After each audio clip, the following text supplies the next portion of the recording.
Opya guys, welcome back guys. Dito naman tayo ngayon sa Manila Bay.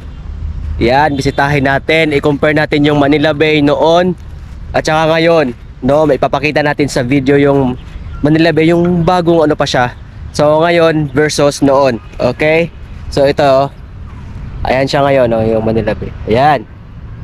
So ano po yan, hindi po yan basura. Ano po yan, yung parang tela yata. Ito ayan, ito. Ayan, makikita nyo, ayan. Ayan po yan. So hindi po yan siya basura, no? Nangitim lang siya, pero pangit siya tingnan.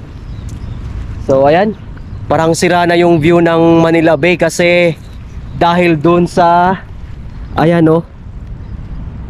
parang reclamation yata yan eh. Ayan, wala pa yan dati